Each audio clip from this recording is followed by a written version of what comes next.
And we're back with me, Johnny McMurray, on the On the Spot Football Podcast with another fantastic guest, a Welshman with a pedigree for goal, from Wales to England, England to Ireland, Ireland to Northern Ireland, and now he's back on the spot. It's Matthew Tipton. Matthew, how's things? Very good, thank you for having me. Did you see that? I rehearsed that. You did rehearse that. I was in the mirror. I was in the mirror, like that, eyebrows slicked out, ready to go. You might get a job, best man at a wedding and stuff, because they're hard, you have like to a hope. this stuff. Huh? Joel Taggart's done. I'm going to start. You think I'm Phil? Hopefully. Joel's got a better voice than me, I think, but... Jackie Fulham. New jacket. You're like the new jacket. No chance. We're going to touch on that. It's quite funny. But... You're going to say to me, why was I hammering you when you came on last year? You're still bitter about that. Wee bit. I knew you were. But mate, thank you very much for coming on. Pleasure. I've been torturing you for the last couple of weeks, to be honest, getting you on. You're on holiday and stuff, so I really appreciate it.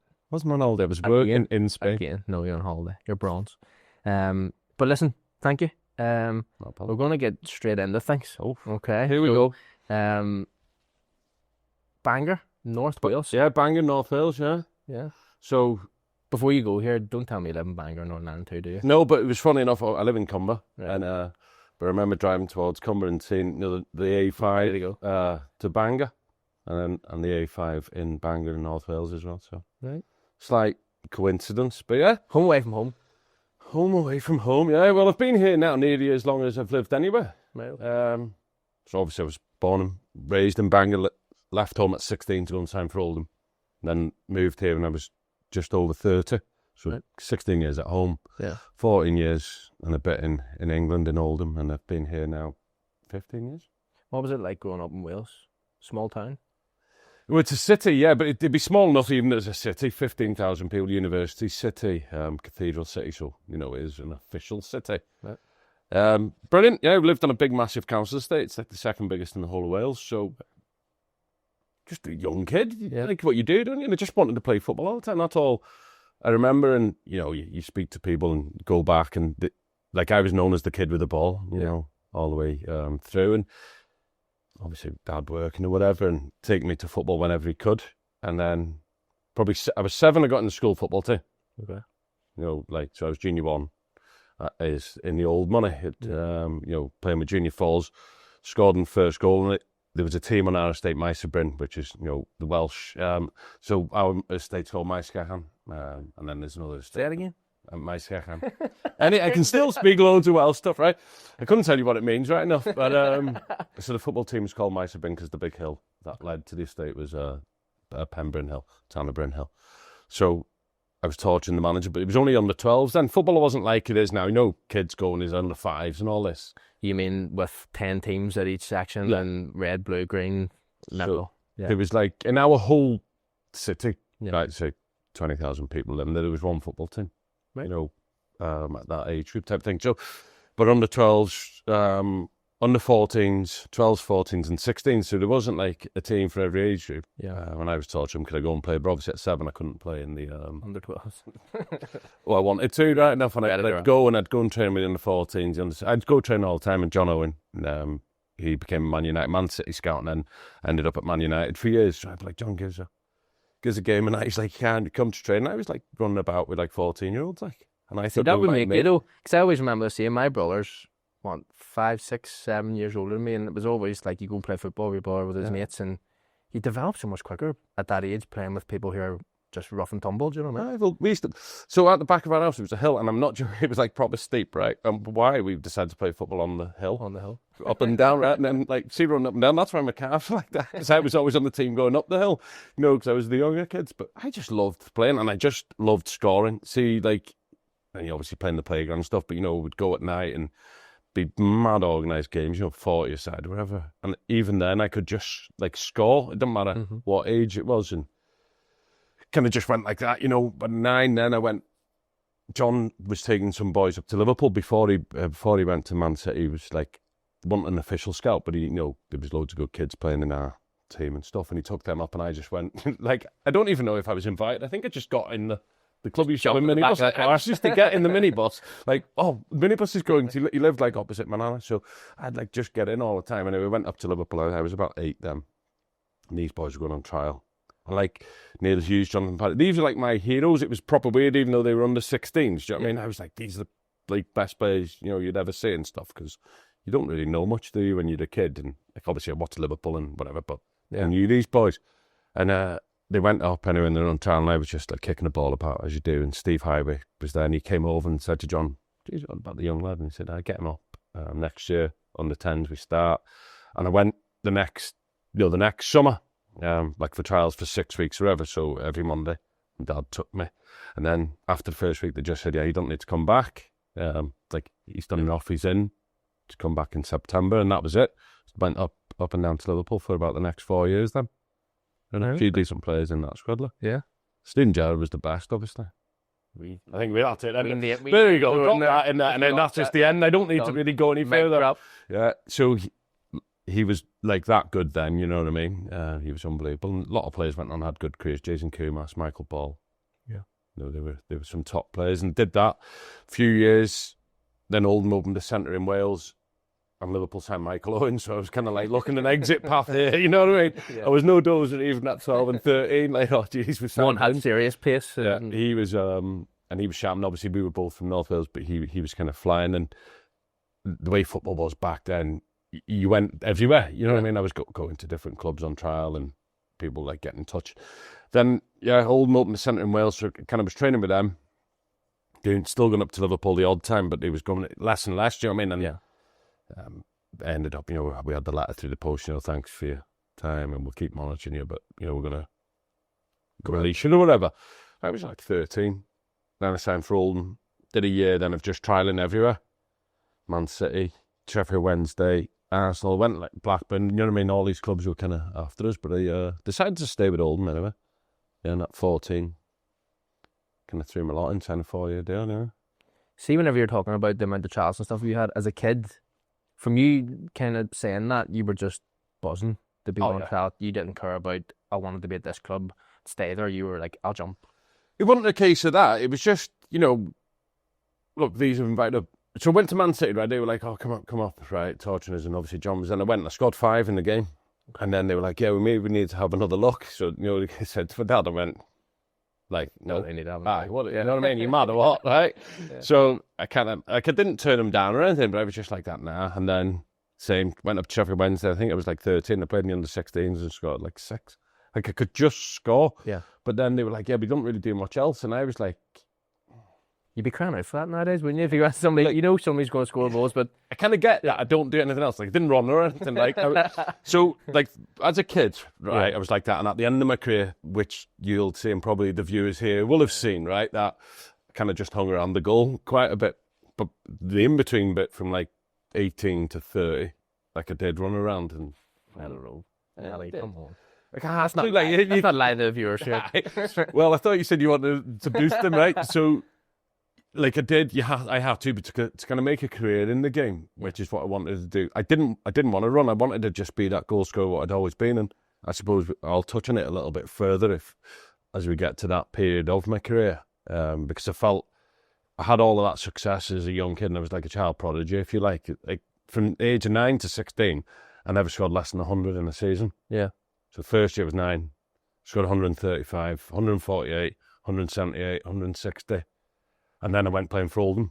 How'd you not go to Barcelona or something like that? And it isn't too. If you had Instagram or something nowadays, like and the publicity you would have had, like I was scoring at 11. You wouldn't even need to be running. Nah. Do you know what I mean? And it got to a stage, right, and it wasn't like, well, it probably was cockiness or arrogance, right, whichever way you want to look at it, but it wasn't. This was just me thinking, when I'd hit 100 goals, I'd like do mad targets then for the next game, so I'd just say, oh, I'm just only playing left-footed now. And I did it once, I scored on 11, only with my left. Obviously I was right-footed.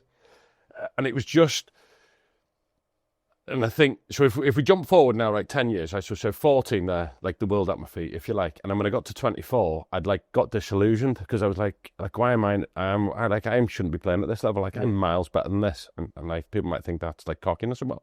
But I'd left Oldham, broke through as a young kid, played a load of games, got sold obviously to Macclesfield, and then scored 51 in 3 years, right? At a team that was predominantly at the bottom of the league. Yeah. And I was thinking, I took a step back to come here, to score a load of goals, to get a move, to the championship or wherever. I didn't. And then I was like, my head went. Yeah. Because I was like, why is this not happening for me? Yeah. I'm miles better than like this, but I wasn't miles better, right? But, you know, in my head, I was thinking, like, 10 years ago, everybody wanted to sign me, right? Yeah. Then I went to Oldham, and they were a Premier League club, so fair enough, and I broke in quickly. Didn't, like, score as much as what I was expecting. No, first team level. Like, in the youth team.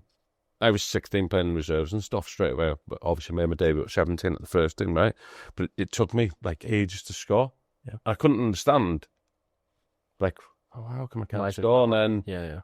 Had when I didn't understand in that, and like pressure obviously comes, right? But I wanted pressure. I was knocking on the manager's door when I was 16, asking why I wasn't in the first team. Neil Warnock was the manager, right? And I was like, why am I not on the team? Like, I'm just going like 2 every week in the reserves, as a kid, and it wasn't like reserve football now. I know Gary was on; he was talking about it and stuff, and like it was a proper reserve league there. See, on the Wednesday, like we played Leeds, and their back four was Gary Kelly right back, Robert Molnar, Lucas Radaby, and Ian Hart.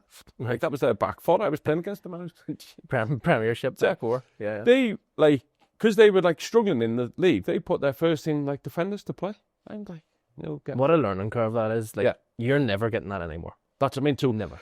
But I don't agree with it. Yeah. No, but the problem is the world's moved on, so we can all say what we did 30 years ago was better than now, or what we do now is better than 30 years ago. You never know because look, that's life and it goes on. So yeah, everything was flying for me as a kid. I went to Oldham, obviously, my pathway was still going like this. So at 14, I signed a 4-year deal. 15, and my birthday's 29th of June, so a football contract to us 1st of July. Yeah, they always kick in. Yeah, so in the March time, so I was 15, and I was ready to go to Oldham at 16 to start my YTS. I was like, clubs were still torturing me, even though we'd kind of agreed this deal. I was already taking my 2 years YTS, and we had a game.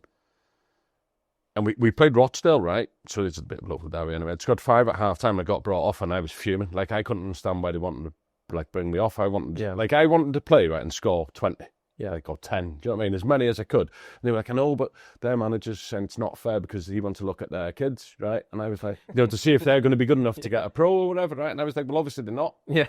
Like, I was just getting it, you know what I mean? Very simple here. Like, if they conceded 5 in first half, they probably ain't. Yeah, so get rid, like, and that's the wrong way to look at it, But as a personal perspective point, you're ready. See, it's all about me. Yeah. You know what I mean? But it is as a kid. I think every kid should be like that. If you're not I want to score more. Motivated to score more goals, what's the point in you playing the game? So I was like, I was like fuming. I was like that to my dad. I'm leaving, right? Come on. And he was like, no. So he said, they want to have a chat with you. They brought you off. So they pulled us and they said, look, you know that you've got 2 years, like, as a YTS, we want to scrap that and give you, like, another 4-year deal. Right, okay. So it was 2 years YTS, 2 years pro. Fine. So jump ahead another year. I was done my first year YTS. It was March time again. This is kind of when contracts get sorted. Pulled in again. Only we want to scrap your YTS. No, after your second year, we want to put you on a pro for another 4-year deal. So from 14, right, signed a 4-year deal. 15, 4-year deal. 16, but it like turning 17, 4-year deal. And then I did another 3. So by the time I was 20, I'd signed like 6 new contracts. What was your agent like? Was your dad your agent? No, I didn't. I had one, but he didn't get involved in any of my contract negotiations. Like then, because he came on board, after, like when I was 20, once I started getting an agent, my contract started going like that. They go in money. Yeah, they went on. I was just like I went in with Neil Warnock and they offered me a deal and I turned it down at 60. And he was like, well, that's what all of the first year pros are on. So I said, it's all right. I'm not signing that. I said, I have to live away from home and I have to pay like gigs and stuff and they're all living at home. I need more than that. Me and Muscati signed at the same time, and he went in and just signed it, happy, and came out, and then he said to me, have you not signed it? I went, no. I said, I'm not signing for that money. Were you advised, though, at this stage? Because at 16, the kid's usually not that way inclined to be like, I'm not doing this, especially at the level that you're talking about. If you're in the Irish League and somebody goes to you, here, you're going to do that, you're getting 50 quid a week. You're obviously not on that at that stage, and your manager's Neil Warnock. It's not... He loved it. Well, he was like, who's told you that? And I said, I just know. I said, my dad kind of knew people in football as well. Yeah. And I knew... There was, like, they weren't giving me a deal, right? Just because out of the goodness of the heart, right? Let's be honest. Football's ruthless business, right? And clubs give people new deals because somebody else wants them. Yeah. Right? And I'm not stupid. I already knew that, like, they'd already turned 2 bids down for me. So, yeah, I just said, I'll just wait it out and then I'll be a free agent this time next year. So smart being that way inclined. I think, yeah, if you're a kid and you know exactly what you're doing and you're advised the right way at that stage, obviously it can go pear-shaped. It can go completely wrong. People are like, you know what? tell that kid to go. Like, you know what I mean? But if you have a talent, people aren't going to get you. Like, I got what I wanted. Well, I didn't, like, I wasn't, like, I was asking for an extra £100 a week. It wasn't, like, 1,000, you know what I mean? And a couple of, so, but, the next pre-season, like, so obviously that was the end of the season, and I was straight in with the first team then. What was it like being managed by Neil Warnock? Yeah, it was good. Well, weird, yeah. Like, I was still a kid. I was still a youth team player, but then I would get called up to train and do different things, and I went away on the pre-season tour, but, that off, didn't I? We were allowed to swear. I was sure. Yeah, so too late. You can bleep it out anyway. We went and we were allowed that out, and like I was with the players, and they were like, "Oh, geez, we've got to get back to the hotel." And instead of just walking like that way around the thing, I just jumped off the wall and wrecked my ankle. No way. Right. And then the lads were like, "Can't tell the gaffer that." Like, so next day I had to go to training. Roll my ankle, you know, as a no. Oh, like, you always see what. No.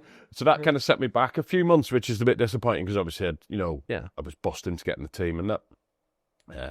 I made my debut then, like that, yeah. But I was in and out, yeah. And he was managing, he left. He was just mad. Like, we'd play on a Saturday and he'd just say, "Right, do what you want, I'll see you Thursday." You know, this on a Saturday, whatever. And I'd be like, "Well, what do you mean? Like, are we in training or are we not training or what? Or like, I'm still like in the youth team training. Do I go in the youth team on Monday or what do I do here?" And the other lads would like, and they'd say, "Come in if you want." Like the Resis would train like that. Like, it was just like mad, but like I didn't know if it was I didn't know why I used to go in training obviously all the time. Right? Yeah. Like I was a kid, I didn't. What else was I going to do? Like, they won the Saturday. He's going, "We're sweet, we won." So he would be off. What he meant was, "I'll not be until Thursday," and not like just have 4 days off. He'd be like, "Ron will take training." Ron Reid was his assistant and that, yeah. So, like I say, I only played like 4 or 5 times for him. Yeah, you know, and then like if I wasn't playing, I wouldn't be there. You know, I'd be back training with the team on the reserves anyway. Mm-hmm. He left at the end of that season, and Andy Ritchie took over, and like I was saying about pressure and expectation and that, then squad numbers came in. So we're talking about 1998, 99, and then I got given the number 9, like squad number, right? I was 18. Yeah. You know, there was first, like, men there, you know, big experienced players ahead of me. And I was like, yeah, confidence still. Of course. Like, but take it, I'll do it.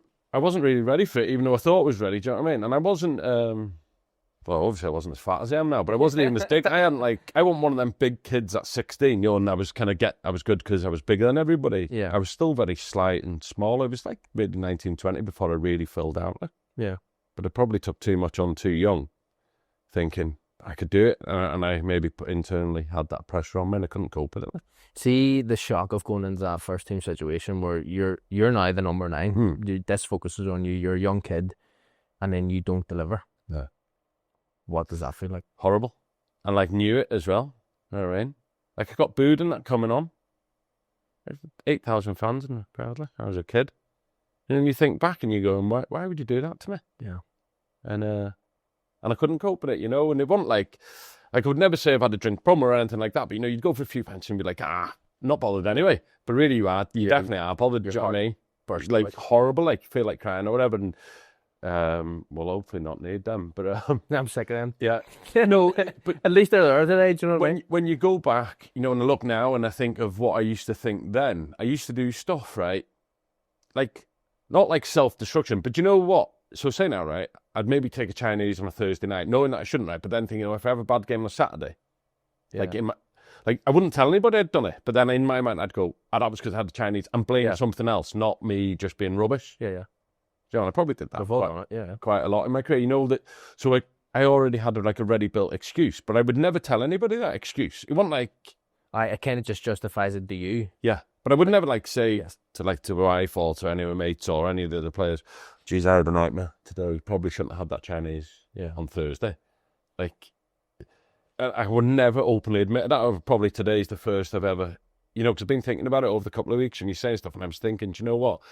There is stuff there that probably is better to get out for other people to understand. Yeah. Not understand me, understand themselves, because everybody... Most things are very generic in football. Like, everybody experiences something along the same lines. Do you know what? And then I'd maybe think, right, we've a game on Tuesday. Like, if I just have a couple of pints this afternoon, right, I'll be all right. Yeah. But then if I have a bad game, I'll go, that was because... Like, if I hadn't had them, I'd have been brilliant. Yeah. Do you know what I mean? But the problem was... I was always dead good on the Tuesday night, and then I'd go and have, not loads, I wasn't nightclubbing or anything, you know what I mean? Go and watch football, have a food, 4 pints or whatever, 12. and then go and score 2 on a Tuesday, and then I'd be like, oh, geez, I need North 4. like, you know what I mean? Maybe I should do that all the time type of thing. And, you know it's like, it's a vicious circle, cycle, right? yeah. Well, I don't know. Most footballers are superstitious, aren't they? Like, and I 100% think there's a touch of OCD in everyone. It is, isn't it? Everybody has a touch of it, right? I'm so bad for it. And I'd be like, so I've been with Becky since I was 16, right? We would live together for the majority of the time as well. So say when I was like, I could start cooking at 21, say, right? We have started cooking at 21. Well, maybe a bit younger, but like cooking like what I wanted, on a Friday night and that, right? Yeah. Chicken and rice. Pasta, pasta bake, right? So it was all like veg and whatever in it. And then we'd have it. I scored, obviously. So then that was me then, and I was playing every Saturday. So every Friday then until I retired, right? So it was like 15 years, the same Friday meal, right? So I retired, obviously, at Ballymena. And I retired, it was over, like Easter kind of weekend. My knee was killing me, and David just took over. I'd been like caretaker for a couple of weeks and done some coaching, but then I wasn't going to carry on playing anyway at the end of the season. And I just said, David, you're going to want me to run around and train and stuff, right? I can't. But you're coming in to set standards at this football club. It doesn't look great. And I've just been taking training for the last 2 weeks saying, boys, this is the intensity, the tempo that's going to be needed. David's going to come in, and this is the kind of levels we need to get to. And I said, I can't give you them levels. So, like, if you want me, I'll just stay and sit on the bench, but I can't train. And I'll come on and I'll probably will score. We were playing, the bottom 6, and we were struggling. Yeah. I said, like, I've still got a goal in me because I still scored loads. But I said, but I can't run. I won't run. At least you were up. And I said, we can shake hands and I'll retire. And go. So I went home, said to the wife, that's me done, whatever, Chinese, And then George said, where's the pasta bake? Because he was now coming through, like, a young... you set those standards and he's going, this is what we have on Friday. Yeah. So we're still having it now because now the other young lad playing, and obviously George is playing, and James isn't, making his right, playing at Cumbria. Well, like we're still having it, and she's looking at me going... We're still having this. I'm ready for a Chinese here. We're done. 30 years down the line and we're still eating. God love her. So, yeah, we're still on it, but it's an enjoyable meal in our house on a Friday. We all kind of sit together, That's a good bonding experience. I try and have us sitting down every night for dinner. Yeah. Whatever we're having, but yeah, Friday's Friday meal still going on, after all the... But that was one of the OCD things. It still lives on. The food, but the other things were... Like I say, the odd time you do things and you self-destruct. But look, I went on and played, I played 100 odd games for them. I scored a few goals. My first ever goal was goal of the month on Sky. Right. So that probably didn't help the expectation levels. Even when you stanch one from... well, it was inside the box, obviously. It was a volley. Cross came a little bit behind me and I flicked it up and hooked it in the top corner. Last minute winner as well against Wrexham, which local team to me. Ian Ross was playing for Wrexham, who was my hero, obviously, as Liverpool fan. Yeah. Growing up, but went on from there. And look, I did okay. Broke into the Wales under-21s at like 17. Played a few games for them and stuff. But yeah, it just, towards the end then, Oldham, Andy Richard got the sack, a new board came in and stuff, a bit more money. They were signing, like when Andy had been trying to promote the youth. Yeah. And they were, started bringing in new players. And Mick Wadsworth came in as manager with Ian Dowie as assistant. Okay. And it was okay, but I was kind of in and off the bench and different things. And he was trying to change me as a player. And like, I was still only 21, right? But I'd played 100 odd like league games. And I was seeing my career going that way. And he was, I know you still need to learn. And he's right. Because I was 21, I still need to learn, right? But I was kind of going, I was one of the more experienced boys, in the squad because I'd played a lot over the 3 years, 4 years. So, and he was just, he was about it. Like, Mick was good. He was a brilliant coach. He'd been Bobby Robson's assistant for years, and Ian Dowie was a super coach as well, right? But I remember he came in, and he said to me, yeah, have a word with you. I said, yeah, and he was giving it all this. He said, boys, tell me a bit of a drink and that. I was like, well, not really. Like, I'd go out, I was 21, you know what I mean? Yeah. 20, 21. And he's like, no, look, see this here. Drinkers' jowls, right? We need all this. Carry on. I was like, geez. Anyway, so he said, no drink. Wrap it on the head. I'm going to turn you into £1 million player. And I was like, well, I'm already 2 million. So why would you, why are you making me worse? No, so I was like, right. So, I was still desperate and hungry to be. Still wanting to be a Premier League footballer. There's no point denying it. I still want to be a Premier League footballer now. Yeah. 44 and retired 8 years and can't walk. As well, you've got FIFA in the house and George. I can't even play that anymore. So I knocked it on the head. No joke, right? But I was weak as that water. Yeah. Like I was eating, all the right stuff, right? But I don't know. I just didn't feel right. So anyway, fair enough. Give it a go. Played on the Saturday, scored, and then went out for a night. But so I didn't really go out with footballers all the time. Yeah. Right? I had my own mates. I mean, I'd rather just go and sit in the pub, to be honest, rather than, nightclubbing and all the rest. But anyway, there was a few new players, and we all kind of went out Saturday night. So he comes in Monday, and there he is to me, on the floor stretching. He comes over and he said, he just used to look at like weird, right? Not speaking, right? He knows. My head's fried here, right? So he says to me, went out Saturday. So I said, I did, Gaffy. I haven't been out in 6 weeks or ever. A few new players were going out and joined them. How much did you have to drink? So I was like, I don't know. Have a think. So I was thinking, right, so I had 6 in the players' lounge, right? That's what I'd left. So I went, well, I had 6. But thankfully, he didn't let me finish what I was going to say, right? 6 in the players' lounge before I left at 6:30. So I went, and he's 6? You must have been rolling about, drunk, right? And I was like, no, it wasn't too bad. And he's like, gee, I can't cope with this. And I was thinking, thank God I didn't tell you the rest of what I had. Because I went from there to my local and had another 6. Then I went out into town and I got shots and everything. Pops off of it. Oh, no. So I was thinking, he's like, you need to dedicate everything to being a footballer and stuff. So I was like, right, okay, I will. But you weren't picking me. Yeah. I'm like, well, I'm doing all that and you're not picking me type of thing. Anyway, I didn't make the squad. And I just threw the head up and kind of went and said, look, what's going on? I want to be playing. He said, look, there's 3 or 4 clubs been in for you. If you want to go and speak to me, you can. So that was me away. That was on the Monday. I was signed for Macclesfield on the Wednesday. Were you happy to go to Macclesfield? No. Were they same league? No, league below. Okay. Because I just threw the head up. Yeah. I just headstrong instead of you going, do you know what, I'll stay, I'm happy enough. I'm I'll get back in the team. I've still 3 years or whatever left on my deal. No. I'm not dealing with this. Yeah, and just got there, and just thought, what am I doing here? Yeah. Like first day, mate, there was no socks or anything. Like, so about Oldham, right? I just used to turn up like this. Yeah. Well, obviously not these exact same clothes, but in your own clothes, and the kit was all laid out for you. Mm-hmm. And the towel. Yeah, just standard wise, it was... Bump, right? So we got there, and Luke just chucked me stuff, and it was just like a jumper. Somebody else's jumper. It wasn't even brand new. I was like, not good. And then there was no socks, and he went, oh no, players bring their own socks here. And I was like, oh no, what have I done? I was near ringing Oldham. Can I come back?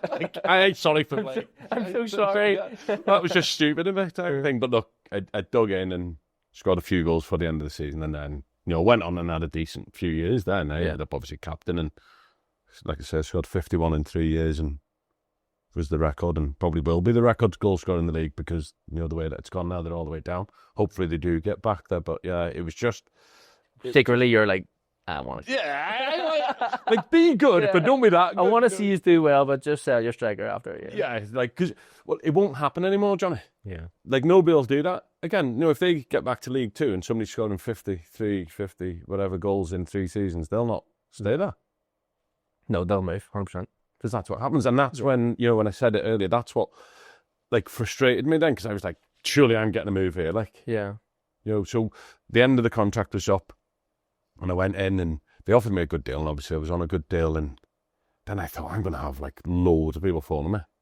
I had a few, but nothing, do you know what I mean? Nothing that really screams out. They'd be like, oh, I need to jump at this. I drove down, Yeovil wanted to sign me, Gary Johnson was the manager, right, and they were a decent club, and I liked the way they played and stuff, right? So I drove down, and then went, geez, Yeovil's far. So I'd got there, and Becky's auntie lives in Weston-super-Mare, right? So it was about 6 hours, right? Yeah. And this was 45 minutes away. So the next one I've got up to drive there, I went, nah, that is miles away, right? And phoned and went, nah, it's not for me. And I hadn't even gone, I didn't even go and chat with them or anything. I just went, I don't want to be moving all the way here.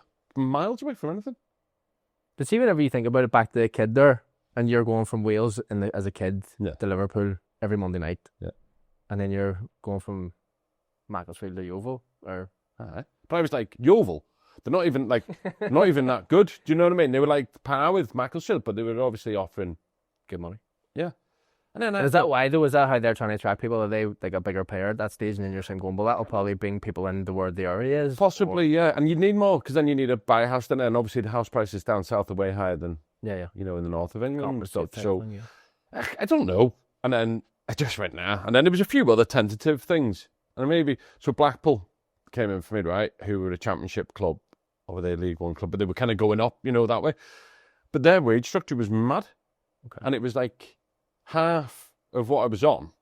But like, I would have got more than what I was on because it was like, another half and a bit more on top of like as appearance money and like win bonuses. I like your stuff. bonuses. You score a goal, boom. Like you needed to play. Incentivized. Yeah. Yeah. You needed to play. And you're just going, just drop that in there every Sunday night. In my money. Like that, right? I'm not worrying about I don't want to score goals, even though you did. Nah. But you get your money. But you know what it's like, though? You go in, right, that there's that. At least you know you're getting it. Yeah, and that there's that, right? So you're not miles and miles. The thing you got to worry about there too is if you go to them and you sign and the manager and you fall out or hit the bust just straight away, don't get on with each other. You're cooked. You're getting half the money. You're never going to kick a ball. And then where'd you go from there? And then because then when you go to next, like kind of from there to there, right? So like say if that happens and you move there and you're going, aye, but then they'll say what you on, and I'll say, because they know what you're on. Yeah. Just all the contracts are there, right? And then you and I, but then you're getting offered that money. Look, you make the decisions in life, don't you? So I went round and spoke to a few different clubs and then ended up deciding no, I'd stay at Macclesfield. And thought, right, do you know what? We've had 2 years kind of fighting relegation. Or not fighting relegation, but you're at the wrong end of the table, right? I'll only sign a 1-year deal. Right, thinking, be all right, because I'm going to score loads. And we got to the playoffs that year, right? And but I'd only signed a 1-year deal. And then I needed the hernia, and I was kind of in and out. I broke my foot and stuff. Still, like, ended up scoring a good few. Like, so we got the playoffs, and I was captain then. And the manager offered me a new deal. And I said, well, sort it. Like, I'm not going anywhere else. I'm happy. Now, at this stage, I'd settled, and I was happy. And then he pulled it. When we got beaten in the playoffs, pulled the deal. No way. So we got beat on the Saturday in the playoff semi-final against Lincoln. I was like, dude, and all my mates were in Magaluf on a stag, and so I was looking to get a flight over there, couldn't get it, so I rang Dave and flew over here to come and see him. Dave Muscali, obviously, if anybody doesn't know. I said, come on. So me, the wife, and George got on the plane, and we came over a couple of days with Dave on the drink. Obviously, the season was over or whatever, and we were planning on our summer holidays. We were going to Cuba. Anyway, so we got back on the Wednesday. Liverpool played in the Champions League, the Istanbul one. Yeah.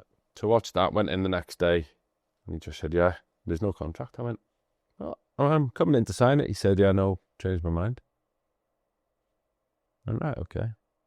So that's when I kind of needed an agent, Ryan, and got myself moving. Then again, there was a few clubs came in, Mansfield, Bury, Darlington, and I had a couple of clubs abroad, and I was, like I said, I was in Cuba, and I was getting faxes sent to me there, and so I was like this close to going to Australia, so I thought, right, I'm going to go there. Got back, flights were all sorted, and then I couldn't get hold of the guy that had arranged it. All this agent just stopped taking my calls that day, so I flacked a bit. Like I said, I went off and spoke to a few, like loads of clubs to be fair, and I had some decent offers on the table, and agreed to sign with Bury. Graham Barrow, good manager, good guy, liked him, quite close, 10 minutes away from where I lived, 15 maybe, and thought, right, I'll go there, brilliant, like that. Not more money, but it was the same as what was on, so that was fine. Anyway, I phoned Carlton Palmer, who was the Mansfield manager at the time, to tell him, look, made my decision, I'm going to sign for Bury. Why are you signing for them? I said, look, it's local, they're offering the same money, same league. Yeah. This is the start of the slope down, right? Because I was still thinking I should have been going to the Championship here after all these good years, you know what I mean? But it was only really League Two teams that were after me, and you're making the wrong decision. I went, well, look, I've given Graham a word, I'm going to go and sign.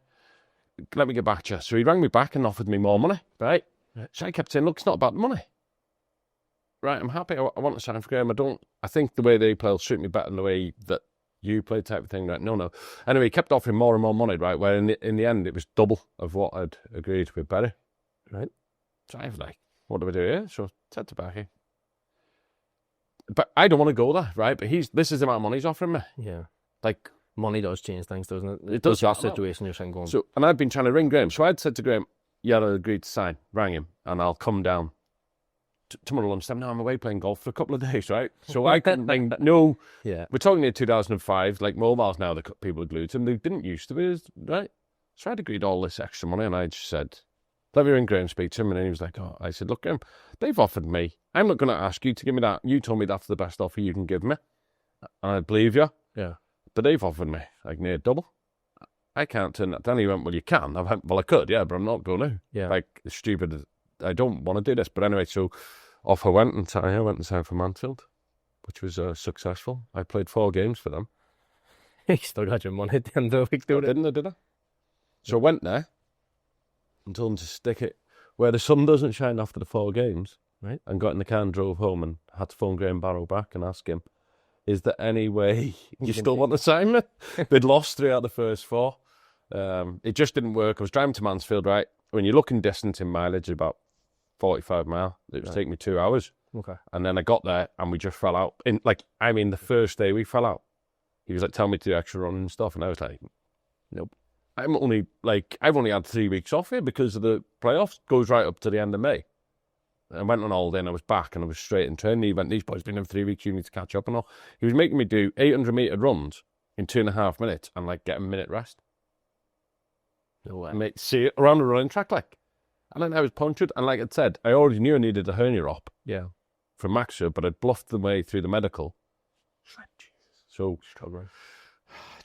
And we had loads of arguments, and I mean full, grit, fisticuff arguments, not just face to face. Yeah, matches. Blaming me for goals that we conceded and stuff. Right. And getting it on the video, and I went, stick it on the video. Well, this was the olden days, we had to watch the full video, rewind fast forward, oh no, we've come too far, I know all the way back. And bringing me in on a Sunday where the deal was that I didn't need to train Mondays. I could stay and train local, do a recovery session at home rather than travelling through the traffic and stuff on a Monday. And then I would stay over on a Thursday night. Just loads of stuff happened. There was just so many arguments all the time. Because we played Peterborough away, right, where it all kind of, what tipped me over the edge. And so we'd had this blazing argument on the Tuesday night. And I was like, honestly, if you speak to me like that again, I will actually bat you. And he's like, go on then. So anyway, that was on Tuesday. And on the Saturday was starting. We were away at Peterborough. So I said, what time's the bus going on Friday? Or whatever. And they were like, oh no, we're just getting it Saturday morning. I was like, Jesus, I'm going to have to leave my house at 6 to get here for 8. Yeah. Or whatever it was. And it wasn't that far for them, but it was far for me. So I said, Gaffer, is it all right if I meet you at the ground? I'm going to go down the night and stay in a hotel. I'll pay. Do you know what I mean? And he was like, whatever. So sound. So I got there and he was like, oh, look, big time's here. Not good enough to travel with the boys and stuff. And I was like, well, it's not that. The distance I'd have had to drive. Yeah. 2 hours to get to the ground and then another 2 hours here. Yeah, so nobody wants any of their players doing a 4-hour trip before. So I said, why would you want that? I said, why are you getting on like that? Anyway, half-time came again. We were having another blazing argument about a set piece, right? Because he had me picking up a 6'7" guy. I'd never been back for set pieces in my life. I mean, he didn't score. Another lad scored. So I was like, what? F him, man. So he said, right, whatever, get back out then. He was playing me wide right of a 3, which again, I'd never played there before, right? I didn't have a notion what I was doing. I did, but I didn't want to do it, right? Yeah. So for that, to be honest, 50-50. And I wasn't, I didn't want to do it. You didn't want to do it for him, but you knew. I knew I could have done it, because, you know what I mean? But I didn't want to, so half-time comes, right? And I was on the right wing. No, that one, you're stupid, you just kick it out. Yeah. Right? And they just kicked it and went straight over my head, right? So throw in, so I'm running back to get on the winger's toes, as you have to when you're playing wide right. And the board's up, number 10. I was number 10 at this stage, yeah. And I was like, right, nice one. 3 seconds, and then he could have just subbed me at half time and I wouldn't have had to go out, but seeing you have to go back out, mate, and then you're over there, right? The dugout's here. There's no clapping, and everybody hates it, I'm just walking off the whole doggers. Yeah, so that was it, mate, and I just wrapped it, and I went and phoned Graham. Would he take me back? Yeah, obviously then I had to take a little bit of a pay cut. Yeah. But my wages were due, Mansfield just withheld them. They said that, no, they just withheld them, and I just went, nice one, yeah. You're more than happy to leave though downstairs, so you're like, get me out. I said, so basically I paid, about 15 grand, yeah. I paid my own transfer fee. Yeah. Mental. But well, at least you had it, but... Well, I just didn't take my wages that month, but yeah, I was like, oh no. Yeah, so I went to Bury. And I scored a wonder goal my first game. One of the best I've ever scored. And I think they thought, oh, this guy's going to be class. I didn't score for another 6 months. No, I was out injured for 3. But Graham got the sack about 5 games later. And Chris Casper came in. And I needed this hernia up, right? And they were training on the pitch was this deep in mud. And we had to run every Monday. And I was like, nah, I'm not. Just to let everybody know here, you've been struggling probably for the last 4 or 5 years at this stage where your groins, your hernia. Aye. Probably since it started at 16, really. Yeah. But it just, progressively got worse. And I was captain Macclesfield. I could not train on a Monday and Tuesday. Yeah. Do you know what I mean? I was the main man there, so it was sweet. But I've gone to a new club, and you're like, oh no, I'm going to have to train. I couldn't. And Chris was his first job as a manager, and he'd come in from the youth, and he wanted energy and stuff, right? Now I wasn't like an old man, but my body was like an old man. Yeah. And it just didn't work really. And anyway, I was just mad. He won't pick him in stuff. And I had the hernia. I came back, scored a couple, and then I was in and out the team. And this game, we were playing Stockport away, right? I remember it clear as day. She said, 20 minutes in, go warm up. You know, you send a phone, you get in touch. Like, we were warm scared, right? So I'm thinking, happy days, I'm getting on here. So I've warmed up. And he's like, so sit back down. He said, are you ready? And I went, yeah. And he goes, just have a couple more. So I'm thinking, right, so I'm coming on at half time, mate, running like mad, right, at half. Didn't get on. Mate, I warmed up for an hour. Like, running up and down, right? No, like, you're like right in front of him, stretching and that, going, right, Gaffer, no late. Like on the bench, right? Obviously, but I was fuming inside, do you know what I mean? So I've got in, you know, I have to think. So I'm taking the boots off and he goes, what are you doing? So I said, what do you mean, what am I doing? The game's over. And he's like, yeah, you need to go and do some running. I said, how about no? Obviously, there might have been something else in there. I said, you've just had me running for over an hour there, warming up. I said, I've done more running than any of them players.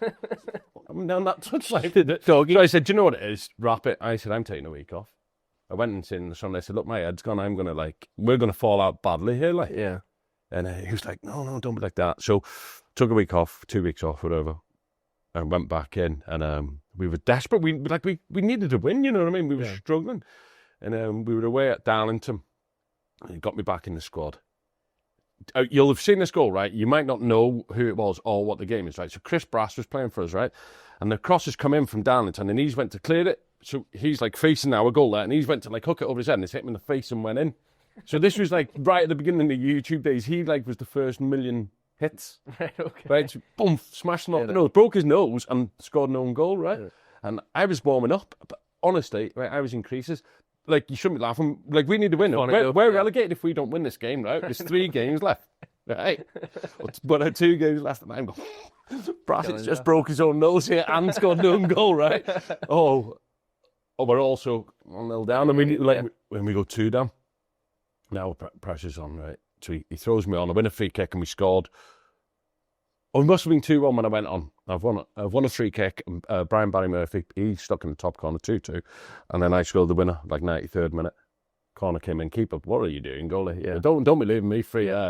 Like, I mean, like, this far from the goal, like, that was my range. And then volleyed it in, shirt off and all, as if I'd scored a 40-yarder. Generally, like, out with the fans, you know, like, you're the hero, though, aren't you? Aye, but the 3rd goal of the season or something, right? But it was the most important, and look, we'll get you fit over the summer and New Deal, right? Brilliant. So I went and I absolutely knocked my pan in, you know, over the pre-season, thinking, right, that's it. I feel like I can do something here.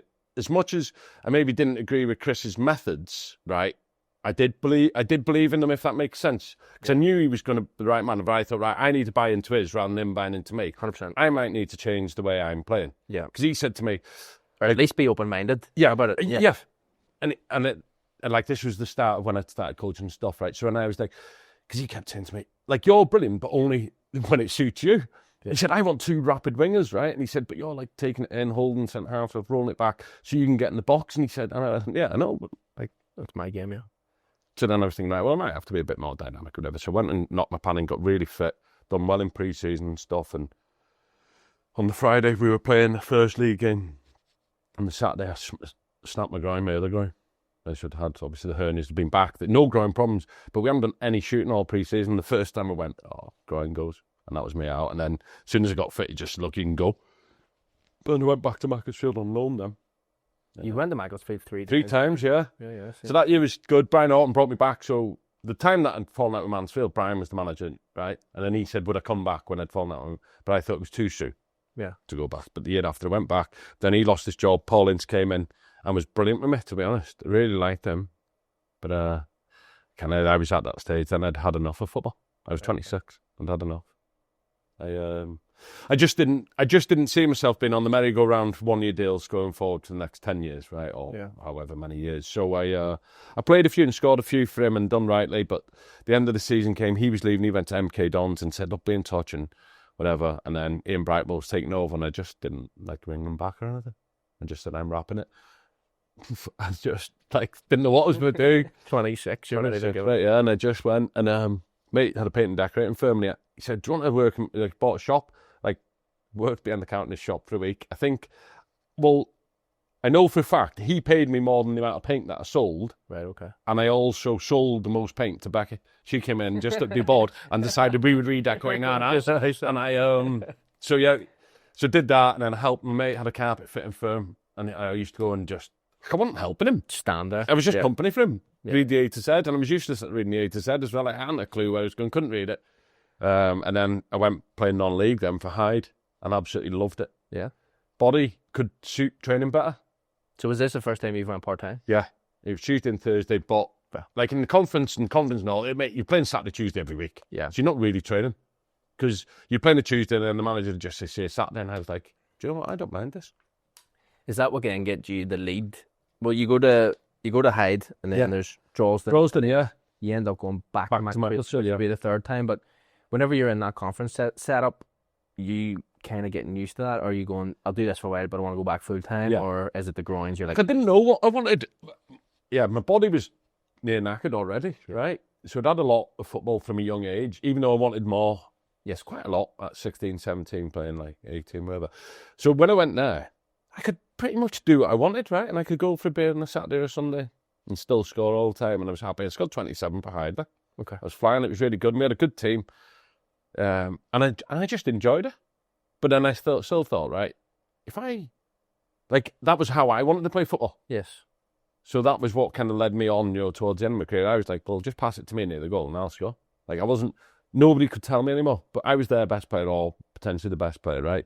And the manager just said, we just want you, like, we just need somebody to score. Right. I was like, that suits you. I'll just stay around here. We're getting to the reason. Yeah. You know what I mean? And that was, but then the year after they went into money troubles, as happens quite a lot in non-league, because they basically throw tons of money at people for a year or two. I hope to get up type thing. Or not, and then go, all right, now we've no money, so sold me to Droylsden. But that was just madness. Like, we had a real good FA Cup run and stuff, and I scored a few, but I didn't really score many there. Like, considering I was scoring like every game, I scored a few for them, but like, I just found it weird. The whole setup was weird. The manager was mad. Like, he was the chairman and owner and manager. And it was cash, right? So, like... That's about the only positive about it. Yeah, but it wasn't, because then you were like, well, you've dropped me, but I still want my wages at the end of the game. And then he'd be like, if you think you deserve your wages, wait. Of course you're waiting. There. There's a queue of everybody. But some boys were like, and I was like, yo, it's my job. 100%. Like, I want my dough, like. Yeah. But it was proper mad, and you couldn't, like, well, what'd you do? So Macclesfield finishes you, and then you go... Yeah, because I went there. So what happened is that summer then I was doing my B licence, and I went, and like, boys were like... What age is this, sorry? 28. So you've started quite early, and the idea and I'd coaching... set up a coaching business and stuff with a couple of friends. Okay. Going around primary schools and things. That was like... so over here, that would be called B Part 1. It just used to be called Level 2 there. Okay. And then your B was your Level 3. Mm-hmm. A is Level 4. Right. So, yeah, I went, and there was boys on it, because it's all through the PFA, so everybody on it's a footballer. And like, I was like still good. Yeah. Like, where have you been for the last 2 years? And I was like, I went playing non-league. Like, you should be playing. And then they were like, their managers were ringing me. Saying, look, Phil, that you're sharp, you're fit. And I said, everything's gone now because I'm not training. Yeah. I'm just playing the Saturday. So all them niggles that I was carrying over the years. And I went and did pre-season with Accrington. And while I was there, Macclesfield phoned me and just said, would I come back? And then, like, Accrington hadn't said, oh, there's a deal, or there isn't a deal. Right, you were still, like, in limbo at that stage. Well, Macclesfield went, bang, there's a deal there. Come down tonight, tomorrow, whatever. And we had a game. I went and played. I think, we might have played Middlesbrough. It was somebody decent anyway. I wasn't bothered, like, I went and I was like, Jesus, I scored, and they offered me a deal, and I took it, and I wasn't on much money at all, but I wasn't really that bothered then. I want to see, can I still do this? Yeah. And I went back and I scored a few in the first few games, and I remember, like, clear as a day, I'd phoned Dave on the Saturday night. I was driving back to see my mum and dad or whatever, and I said, Dave, honestly, football's a lot easier now. And he said, I'm just going to do what I want to do. And if I don't get a game then, I haven't been getting a game anyway. Yeah. And I said, but I think the standards dropped massively in the last... Like, I've only been out of it 2 years. Either I've got loads better in 2 years, which clearly you haven't. Yeah. I think the standard had dropped a bit. And so did that, did a year, and Keith Alexander died which killed us really, in about the February time. He was then starting to talking about coaching. Yeah. I was doing like some striker stuff, and he passed away. And then Gary Simpson was his assistant, but best mate, it broke him. And me and Sean Hesse looked after the team for a little while. And that was then, that was me thinking, right now, you're thinking, as soon as you start doing those licenses, your brain starts to change, and it's no longer such that you're like, I'm thinking about this more tactically, more fitting where I should be and what you do, and it does change your outlook on football, and then it also changes your perspective on why managers are doing certain things. Well, I still come in. I was like, why are you used to? I used to think that when I was 20. I was like, why are you an idiot? Why are you doing this, right? And I used to like question them and stuff. But it got to that, and then the end of the year came, and it was like, oh, we can maybe offer you a deal, but it might be a pay cut and stuff. I was like, come on, like, yeah. So it didn't. When I did pre-season with Bradford under Peter Taylor. So there's a name. So you manage England, right? So I went for a drink with Ian Holloway. I was friends with Matt Williams, who's the CEO at Burnley now. I played cricket with him, and we went and did this like tour thing around all the cricket grounds for charity, right? And we bumped into, we planned to meet Ian Holloway at Blackpool, obviously. And I said, look, I've got these clubs in, and I know he likes me, and he said, you know what? And it's something I took into my managerial career. He said to me, they'll never say no if you phone them. He said, because if you send an email or get an agent to ring, they can probably fob them off. And he said, but I always find it difficult to say no to a player if he calls you. Come straight out there and just say, he said, do you know what? He said, you might say, just come in for one day. And I went and did like a month of pre-season with him, and I was loving it. Yeah. And he just got me in. He said, look, whatever way circumstances change, we've no finances for a deal. But Ian Foster at Dundalk. Yeah. I've been doing my pro license with him, and he was asking about you. Why don't you give him a ring or whatever? So I said, well, pass my number on to him. And he rang me in. And then in that same stage, Ian Holloway then phoned and said, look, there's a deal here for you. But they just got promoted to the Premier League. He said, you're not going to play in Premier League centre forward. He said, but do a bit of coaching with the youths, but just be a reserve team player as an experienced reserve player, just to help us. He said, because we can't afford to risk anybody that's on the bench on a Saturday playing a reserve game, right? Yeah. I was like, do you know what? That sounds like a decent thing. It's a very popular thing now. So now it is is way ahead of its time. This is like 15 years ago. Yeah, it's insane. Look, I thought, I know, but I still want to play in Dundalk, to be fair. Ian phoned me and said, sign to the end of the season, which is 3 months. And I went, if you give me 6 months pay, I'll come. Because I'm going to be in limbo from November to January. I can't do anything, 2 months kind of thing. Like, I'm not moving over there for 3 months. So anyway, we done that deal, and I came over. And then at that stage, obviously, I was travelling up and down to watch Dave playing for Portadown and staying in Cumber. And I just said to the wife, look, if I get offered a deal either with Dundalk and a new Portadown one, the same at the stage, I think we give it a bash and we move over here. I said, we know Dave and we know people and we like it. We like the kind of area and stuff. And James was only a baby then, 15 months. He was 9 months when I came, but he was 15 when we eventually moved. And that's when I just went. I went to Dundalk, did okay there. And then thought, you know what, it's a fresh start, isn't it? You know what I mean? I come there, obviously Portadown offered me the deal, and that's when I really started. The coach had set my own schools. I was going in primary schools and stuff then. Started doing with Portadown youths and suppose playing and coaching. Playing, yeah, and I was happy. Yeah. Well, this is where you probably really settle into life where it's part-time. Yeah. You get a bit more freedom to do your own thing. And there's certainly no pressure. It wasn't as much pressure. No, in there.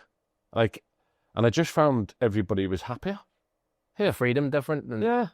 Like to be fair, even at the leagues in England, I'm sure I've never been there to experience that, but I'm sure that regardless of what league you're in, the pressure's obviously ultimately massive. Every day, Johnny. And I know the pressure's big now in the Irish League, don't get me wrong, but England's a different kettle of fish. Every day was so bad, right? So there was a lad that played with us. So going back, right, 10 years at Macclesfield River. So guy came and he'd scored like 60 in the conference, right? Or Conference North. So obviously he's good, right? Body, yeah. And he was a postman. And he came and he couldn't score. Like even in training. Like how can you not score? When we did like 8v8 or whatever, right? 11v11s in training and stuff. And then I sat chatting with him one day and he just said to me, Tippy, it's so hard. Every day here is harder than any match I've ever played at that level. He said, I can't do it. He said, I want to just go back to being a poster. He said, I used to run around there like all day and then go to train at night and like be buzzing. He said, I'm knackered getting up every morning here. Yeah. And he said, the pressure is like so intense. You bring it home with you too when you're full time, don't you? You're constantly thinking about it, and then you're planning next day. You can't just relax. And if we jump forward to being a manager, that's what happens. See, when you're a player, right, you might take it home every day, as in you have to live your life. You know, make sure you're drinking water. More of a dedication to food. Yeah. You can't, like, I never used to leave the house Thursday, Friday, like go to shopping or anything like that, you know. And it is, your whole life's dedicated to just trying to be your best on a Saturday. And I know I said, like, you know, take a beer or the odd Chinese and stuff, and that would be like a fallback just in case. But it is. And then, see, when you're a manager, it is just like that for 365 days of the year. And it is mentally draining. See, anybody that does it, like Davey and Ronnie McFall, obviously, who managed me both, Portadown and Linfield, how they did it for so long. And Davey certainly with the job he had outside of it, right? Like, so I know touching it with before we went there. So I never had a real job outside of football, even though, you know, businesses and I coached and stuff. And then 3 years ago, I asked, Becky works as the shoe manager of Asda, so I asked her to get me a job there, driving a van, right? Because just seeing this fella doing it on our street, and I thought that must be easy. Kind of, you know, I was like laughing about it. Deliveries, yeah. So I couldn't get a job in the store ever, so I got a job in another store, and I absolutely loved it, doing 2 days a week. And it like gave me freedom, do you know what I mean? And people couldn't understand in the shop how come I liked it so much. I'd be coming in, you're dead happy, and I was like, you don't understand, right? That like this isn't stress. I just left Portadown at this stage, and it honestly was just to get me out of the house. And I took the Ards job on, and I just used to go in, and I'd be like, you know, like this, and Macclesfield was their food, right? And like people would be like, oh, are you not worried about? Well, what can I be worried about? Right? I take all the food out here, right? I give all the customers the groceries, get back in the van and come back. As long as I don't crash the van and as long as all the customers have the grocery job done, innit? Pretty much, right? And they were like, I get so stressed and if there's traffic and all. I was like, I said, seriously, if there's traffic, it just means I'm getting to listen to my podcast a little bit longer, you know, in the van, right? I'd like, had no worries. I have no worries. I'm full-time now. I do 5 days a week, right? And I still, like, love it. Honestly, it's weird, considering I did from 14, I know, I'm 44, I'm 45 at the end of the month, or at the end of the month. 3 weeks, right? I don't know. I'm so old.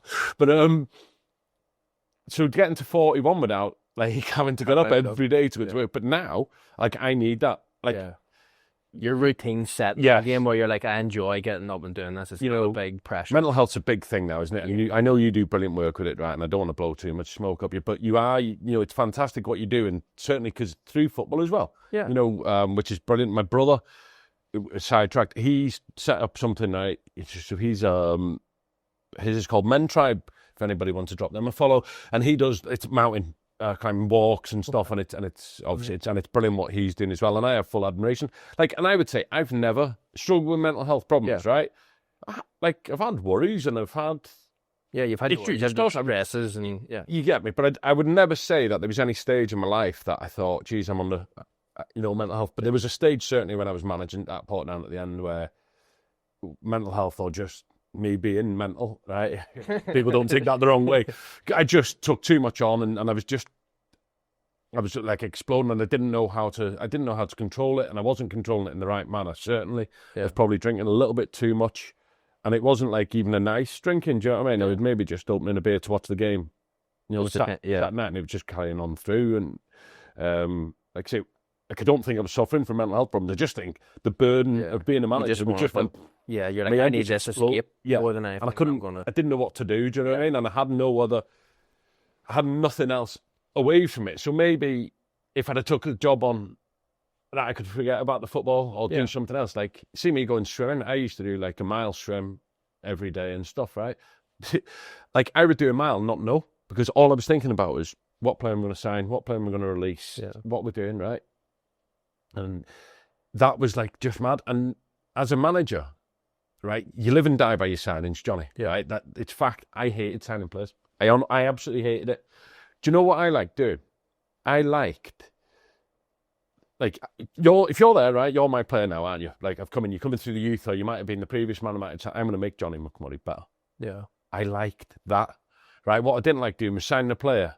I just didn't like. I hated it. I hate the transfer windows. I hate it. I like working with people I could see were getting better. Yeah. I didn't like, it's weird things. I didn't like working with people I didn't know. You know, you start from scratch all the time. I was like, So when I went to Warrenpoint, obviously it was the year just after you'd left, if you remember, because it was the whole saga. Can you remember? Yeah, well, that was summer. The last game of the season. And then it was the Yeah. Obviously, with Gary had been on the bench in the dugout, hadn't he, with Yes. Carrick, so they were trying to fight the points, right? So I'd retired, as I said, at Ballymena at that stage, and then about a month later, the phone goes and it was Barry Gray. I didn't know Barry, I'd never met him in my life. Oh, well, probably have met him because we played against him, right? And he, Matthew, you all right? Yep. What are you up to? And I said, nothing, genuinely nothing, like no work, no. I just retired from playing, and so he said, do you mind meeting me? I want to run a couple of things by. I said, yeah. So we drove up to Cumbria, actually, Le Mans Hotel, and we went and sat. We must have been there for 2 hours just chatting football. And he said, look, I want you to come in as my assistant manager. So I said, right, playing assistant or just assistant? No, just assistant. And I went, brilliant. And that was me. So I'd only had 4 weeks off, really, and I hadn't, you know what I mean? And then, because of the whole situation, I might not have even been 4 weeks. Whatever day the season had finished. Yeah, because he went through the whole rigmarole of lawyers. There was... Can you remember it all going on? Yeah. He went on he was like some months, didn't he? Yeah, he brought to court, tribunals and all, and it actually went to court 2 or 3 times. Wasn't there? Was going to be a thing where... Called arbitration. The season wasn't going to start and all, and it was mental. Yeah. So, but in fairness, though, it's one of the weirdest decisions I've ever been a part of. I've never seen a more clear cut.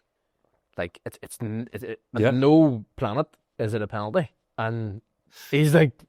And I'm like, why have you seen that? Probably, right, so that was that, right? But yeah. I remember, you can't though, and I said this, probably didn't endear me to too many people in Warrenpoint. You didn't get relegated for that one decision. There's 38 games to make sure you get enough points, right? No. It's probably not the best thing to say when you're the manager of the club, right? Because I wanted to take away that negativity of everybody still harping on about what had happened then. Look, it's gone now. We can't do anything about it. That, like, I'll be honest, that was one of my good things I always thought as a manager, right? As much, like, I got sent off loads of times, but, like, I'd be like, we can't change the referee's decision. We've got to carry on. But I'd get frustrated with my own players, and then, like, fourth officials get involved, and then they'd get told to stick it up when it's under 10. And then I'd be still sent off, even though, like, I wasn't even having to go at refs. Like, twice I got sent off, not even me having to go at ref. I told Dave to sit down and shut up once, and I got sent off for it because whoever the ref was came over to tell him. And I was like, I'll tell my staff what to do. And then he booked me, and I went, oh, is that right? You know what you can do with that. And then obviously that was me sent off. So, when the crowd goes nuts.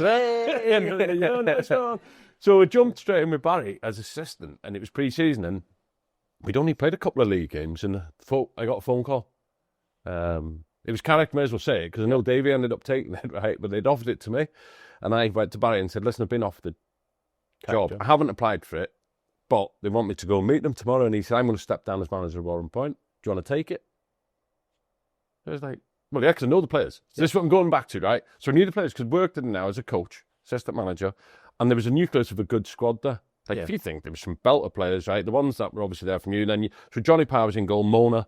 Then we brought in, the Jordan Dane was there, Damien McVeigh, Aaron Traynor came in, who was brilliant. Being daft, like. Yeah, mad, yeah. Yeah, like, brilliant. And then Liam Bagnall was there, who was honestly unbelievable. One of the most underrated players, I think, in the Irish League. He was like working with like 2 men. Yeah, that's what he was. When I always look back at that time, people talk to you about the Warrenpoint days, and you're sitting going from December when we signed, it was like having an extra man. Yeah. We brought maybe 2 or 3 people, I think me and Marty Murray signed. Yeah. They were 15 points relegated, and they ended up like second, like 11th going into that last game, and he was a machine. I've never seen anybody like it. John McGuigan, fittest man. John was rapid. John was there, yeah. Then, obviously, I'd start knowing players. So young Liam McKenna had come in, who I knew, I'd coached him at the County Antrim, set up on the year before when we'd won the Super Cup, when Andy was the manager.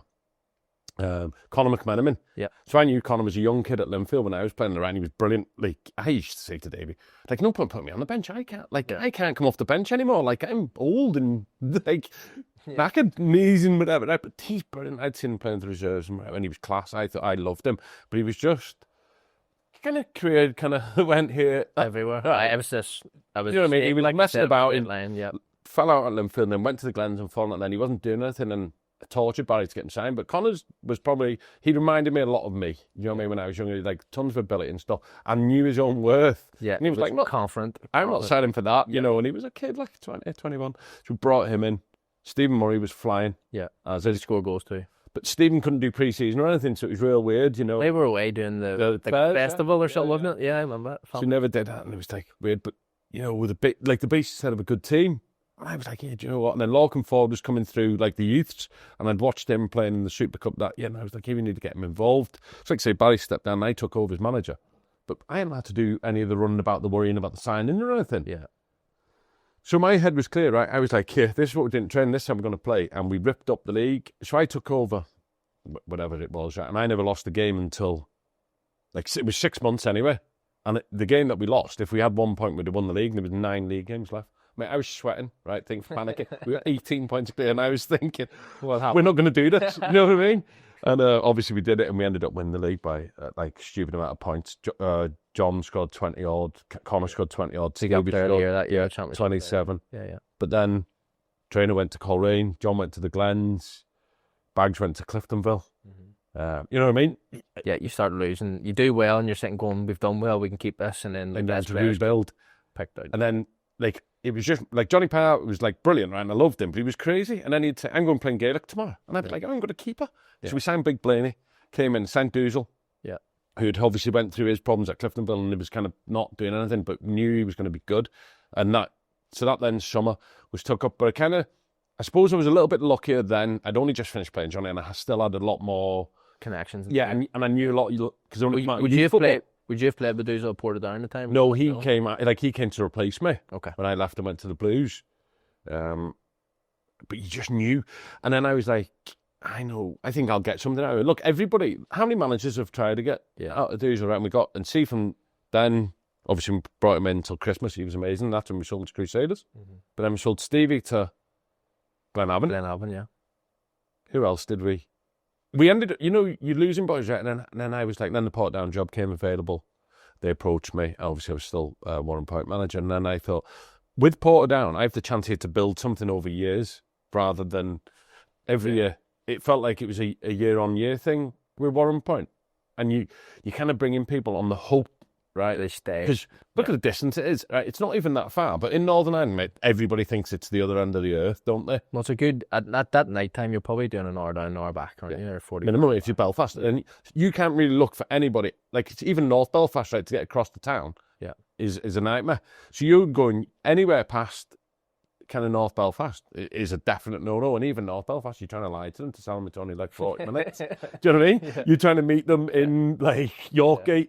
Through Costa, rather. I honestly had a Costa card, and it must have been hammered at Yorkgate, because I wouldn't be bringing boys down the road. I'm not going to drive them there. Where we Portadown, I would maybe meet them somewhere, but you bring to the stadium and different things.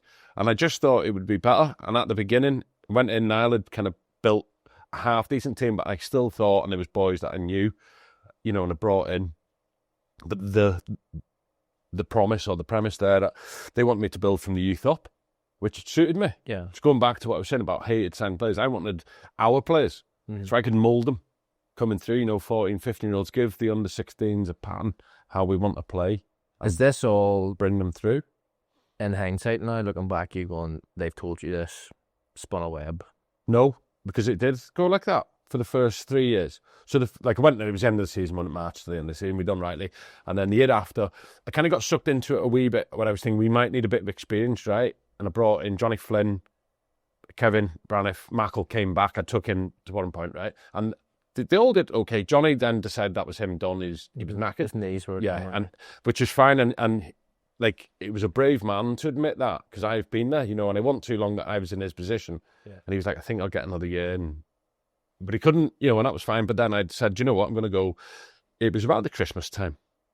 Lamb were running away with it. Like they just kicked off with them, and they were full time, and they just signed Davy McDade and boys, and it was obvious we weren't going to catch them. So I just went, you know what? Went back to the board and said, I'm going to go with the youth. What we'd said 6 months ago, I'm going to go with it.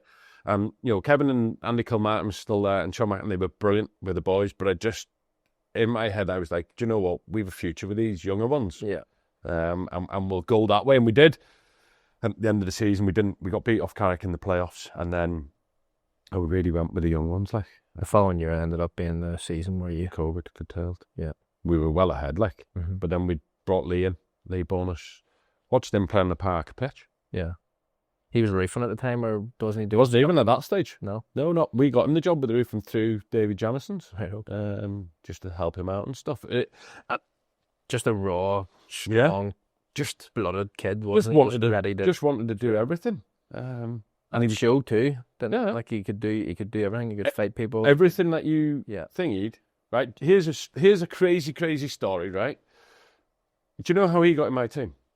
You're not going to know because I haven't told you yet. So I'm going to tell you how Lee got in the team. This is because if you did know, it's pointless me reading on the show, right? So we'd start off the season, okay, and they'd brought Aaron Duke in, good young lad, centre forward, and he a good goal scorer, but whatever. Still, when I go back to Chris Casper, how he wanted me to play, right? Dukey was doing what I wanted. I'll get all of it and stroll about the pitch, right? Good at it, but I wanted pace and dynamism in my team. Do you know what I mean? So Lee had booked a holiday prior to us signing him, so he'd missed the first kind of 10 days, whatever, the first 2 games, right? So he was only back off his holidays. But Brendan Glacken had just signed the young centre forward who'd been at Oldham, so I'd kind of tracked his progress, obviously, through my links there. And he came home and I signed him. He's sharp, goal scorer, left foot and good run, and liked him. He'd come off the bench a couple of times, unlucky, like the unluckiest finisher I'd seen. He'd come off the bench 3 times and hit the post and bar. 3 times, but here, we give him a run of games that he'll score. Yeah. Adam Sally was there, and we changed the shape up a bit. I played like a midfield diamond. Anyway, that's boring. So, in the Championship, I'd said, instead of 1:30 reports, it was 1:45 because the change rooms are tiny. Yeah. They're like genuinely the size of this room, aren't they? Some of the places. And we were knocked Breeder away. So 20-2 comes. So looking about, no, Brandy. So I said to Liam McKenna, who had brought from Warrenpoint with me, so, yeah, Brandy not come in with you today? Or is Brandy up there or something? Do you know? Because Liam was there. And he said, oh, no, he's driving himself today because he's going somewhere with his girlfriend after. No problems. Rang, phone off. Couldn't get in. So I came back in then, changed Comet. I went, I'm playing bonus, right? No, to the staff. Yeah. And they were like, well, I'm not sure. I went, I'm playing him. Right? Can't do anything else, really, man. Well, I could, because I had like Ryan Carmichael. I had players that I could. No, Carmichael and Lavery must have been injured. That's why we went with the Diamond. Could have gone with Dukey or whatever. Then I went, no, I'm going to give Lee a go. Like, what have we got to lose? Do you know what I mean? We've brought the kid in. Let's play him. Yeah. What's the worst that's going to happen? So Brendan came at like 10-2. So him being 5 minutes late got Lee a start, right? Because I have a rule. Basically, if you're late, just don't bother turning up. Okay. There's no fines or anything. Yeah. Just you're not playing that. I always think biggest punishment's not playing. Yeah. Cut your nose off to spite your face sometimes. You know what I mean? And loads of times it's cost me because I've had to not pick boys because they've been late and genuine reasons sometimes, but unlucky. So played Lee that day and we won 5-0. Sally scored a hat-trick. Lee scored 1, but Lee set 3 up and he was a menace, right? The week after he scored again and again. I couldn't leave him out. Yeah. And that was how Lee... I don't even know if Lee knows that. Well, he does now. There you go. Hopefully he's watching. Lee. In Holland. Plus, with his big money move. Yeah. He's doing well too. Brilliant, yeah. I speak to him still like more than regular. So yeah, that's like strange situation how he... That's how football works. Yes. Like people get these opportunities out of thin air most times and you either take it or you don't take it and it either makes you or it doesn't make you. And... Could you imagine, right? Brendan Glacken started the game. We win 5-0. He might have got a couple. I don't know, right? We don't know. Do we not? Nobody will ever know what will happen. Lee then might have not got a game for another month because he'd missed the first couple of weeks anyway, right? And then went, you know what? I'm just going to go back to the middle of the league to play. Yeah. Could have, couldn't he? That's very how quickly it works. That's like, honestly, that's how, like, as you've all been there. Like, centre forward, you want to be playing, you need to be playing. Like, a amount of times I made the wrong decision that I'm leaving or I'm going here, as we spoke about. And that was like Lee, bump, then off and running. And honestly, then we obviously won the league in COVID. See, that COVID year was brilliant for us when we were in the Premier League. Nobody could go to work. Yeah. Remember how crazy the world was, right? Yeah. So I was bringing the boys in full time and I was just working them constantly. No likes of Lee. Young lads that were hungry to play. Sam Glenfield was coming in. He was 14 or something. He obviously went to Fleetwood. He's Waterford now. And I was getting so much like buzz from coaching these young ones and improving them and stuff. But ultimately, to be a first team manager, you need a win every week. It don't matter how... Like, I'm getting them better, I'm getting them moves across the water, I'm getting Lee, obviously, a big move to land and stuff, right? But, like, it wasn't really helping me. The mad thing was, thinking back that, when people think about Lee signing for 100 grand, they were like, what are we doing? People were saying, £100,000, are you nuts? I'll be honest, I rang other clubs and said, sign him, and the league title's yours for 5 years. It won't take too many... Within that period of time. To work out what clubs we're talking about, or what particular... And it just shows you, I think, because...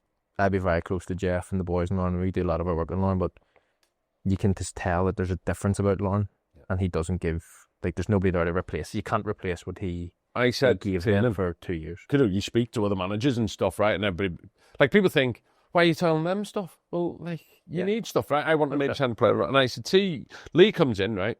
Everything that you do is brilliant.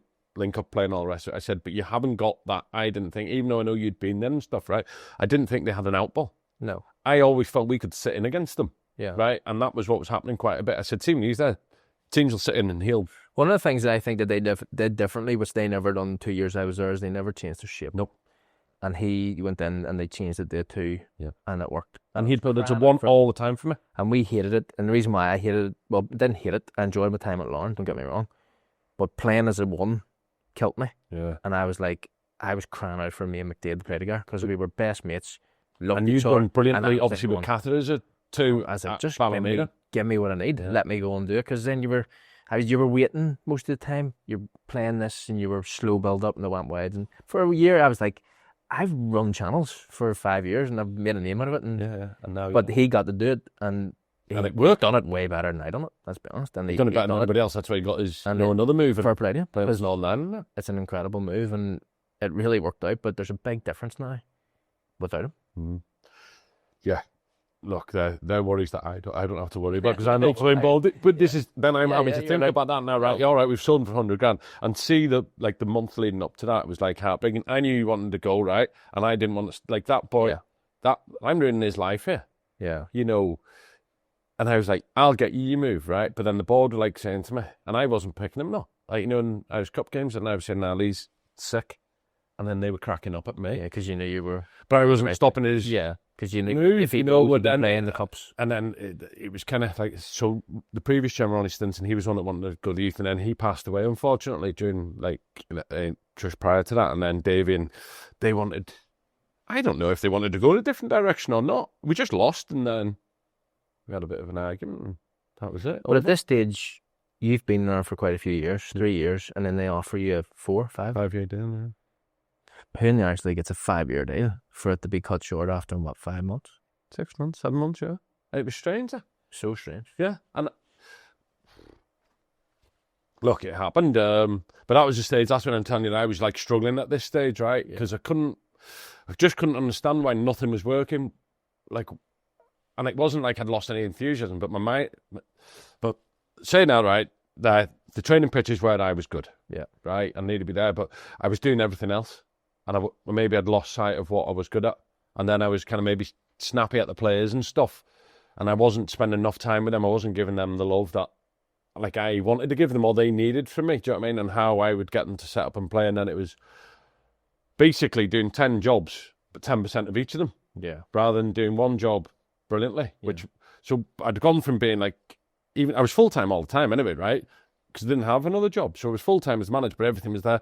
But then when I became a full-time manager, I was doing planning permission for the ground. Do you know that? Stuff that you don't want to, that's not your job role. Well, no, it wasn't, but it was, I was taking that on, right? Maybe I should have just said, oh, hang on, that's not my job. But I was willing to do it. I was going meeting people about different things, kit suppliers and... Yeah. Doing stuff, really. You're pretty much running the club at that stage as a full-time manager. I don't think I was experienced enough as a manager to do that. Yeah. Even though, I wanted to have an input into everything that was going on at the club, right? But I shouldn't have... Had the pressures of it at the end of the day. Yeah. Somebody should have been able to take that off you and go, what's your opinion? You think back, when you think back, how did I get involved as a manager, right?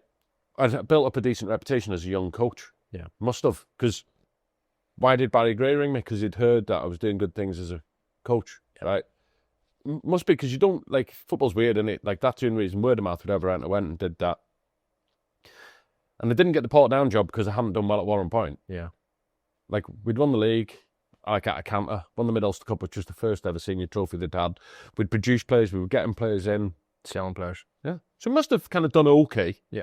As much as, I look back at my career and I don't think I fulfilled my potential at all, as a player, right? And then even as a manager, I think I let myself down at the end, because I'd done well at one point, I'd done well at Portadown. I can look back, and it's not, facts speak for themselves. If you win a league, even if it's a championship, but you've still done quite well and kept them up the year after and stuff. Produced players, did okay. I went to Ards and it was completely the wrong time. Clearly, I was only out of work 2 weeks at Portadown, but that's bravado. Yeah. Full bravado, right? Going, nah. I'm jumping back in. I don't need a break. Yeah. Mate, I needed a break more than anything at that stage, you know.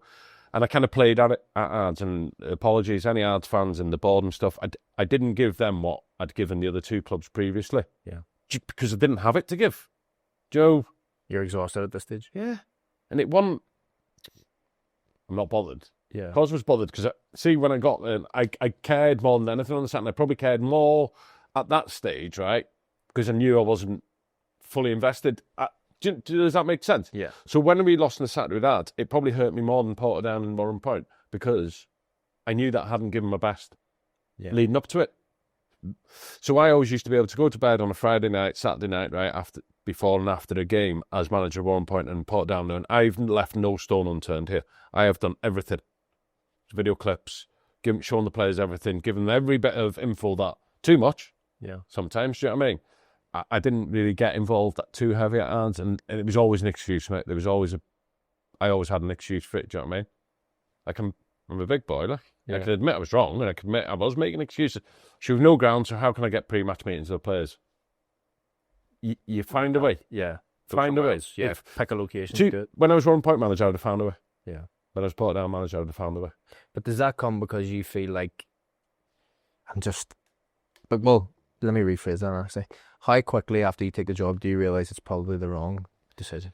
So when I took the job, I said to the chairman, I'll do it to the end of the season and we'll reassess.